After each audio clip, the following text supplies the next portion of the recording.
Hey guys, I'm Pat Kelly. Okay, in this problem, this is what they give us, is this binomial x plus 1 to the 6th, and the directions are to use the binomial theorem to expand that. And what you can see is, I've already written out what is essentially our first step, and I want to explain that to you a little bit so that you'll know how to set up future problems on your own, okay? And from that formula in the theorem, I really only needed one piece of the puzzle to start. And the piece of the puzzle that I needed was n, which in this case is 6. And n is always just your exponent of that binomial. Now where does it come into play? In this first step of mine, to start, notice your powers of x start at that value of n and then go down. So x to the 6, 5, 4, 3, 2, 1. And you can even see this last term as having x to the 0 power, because that would be 1, right? Now in reverse, the y also gets those powers, but in reverse. So you end with 6, and then 5, 4, 3, 2, 1. And again, you can even see that as y to the 0 power. All right, the n value also comes into play in your coefficients. So let's look at those real quickly. To begin, your first term always has a coefficient of 1. You'll see that in the theorem. And the second term always has a coefficient that is that value of n. That's why I wrote down a 6 right there. Okay? Now you have that same symmetry if you want to look at the end of this expression. It has a 1 coefficient to end, and that value of n, 6 for us, as the second to last coefficient. All right. Now to flesh out the coefficients in the middle, I'm using our notation here for these binomial coefficients. I'm using the parentheses notation. And notice the top number is just that value of n. That's why I'm putting a 6 there in each of those places. Okay?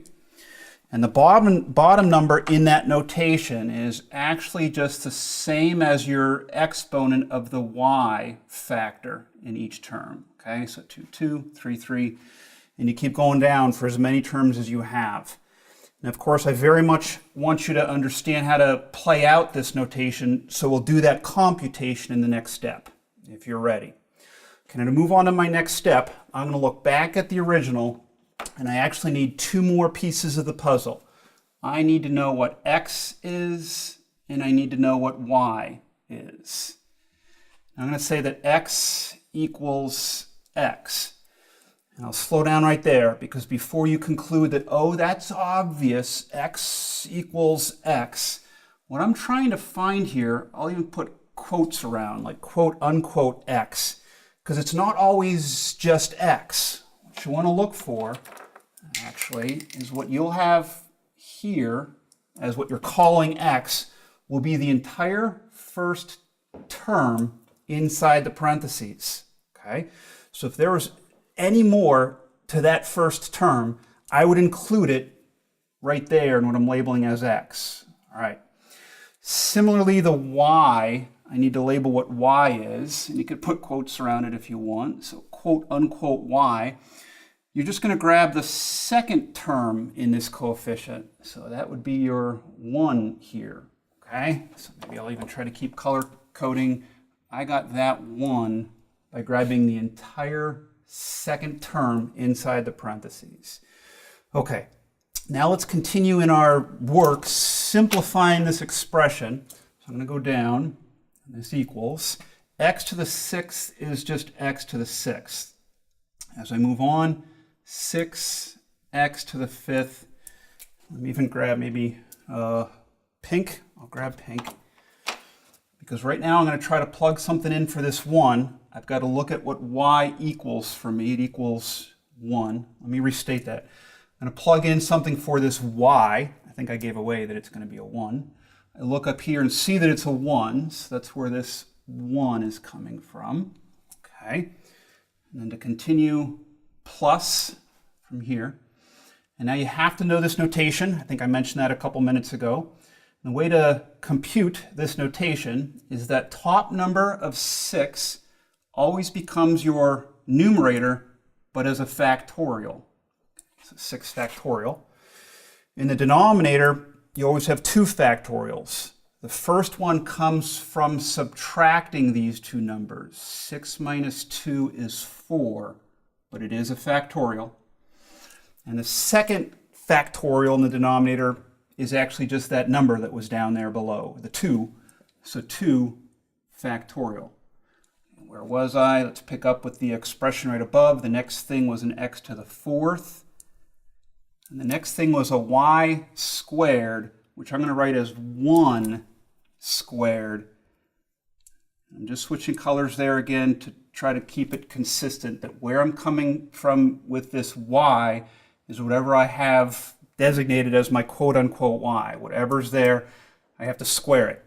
It's going to be easy for us in this problem because it's just always going to be a 1. But okay, let's continue. Now I'm here, plus same work through this notation again is the top. I write as a numerator, but as a factorial. The denominator is going to have 2 factorials. The first one comes from 6 minus 3, which is 3 factorial. The second factorial comes from just that number, which is coincidentally also 3 factorial.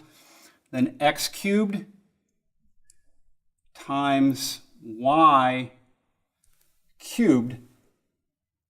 I'll switch to pink there again, just remembering that the way you get this y is from your pieces of the puzzle earlier, which in this case is just 1. My y is 1. And then I pick up here, plus 6 factorial.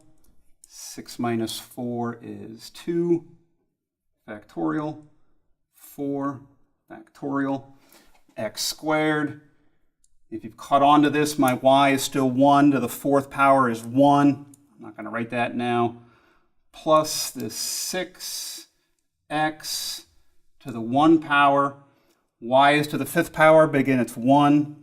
So, and then plus, and this y is still 1 to the 6th power is still 1, but don't forget to write that as a plus 1. Okay? All right. Now let's move over here and move down and try to keep computing, keep simplifying, right? So this equals x to the 6th plus 6x to the 5th plus, and you definitely want to get comfortable dealing with these expressions that involve factorials. What I would always do here is 6 factorial in the numerator. I start to spell out what it is. As a factorial, 6 times 5 times 4, but I know the rest of it is 3, 2, 1, which is really 4 factorial. And what I'm seeing is that that will cross out. That'll divide with the 4 factorial in the denominator. Okay? And so then this 2 factorial is, of course, just 2 times 1.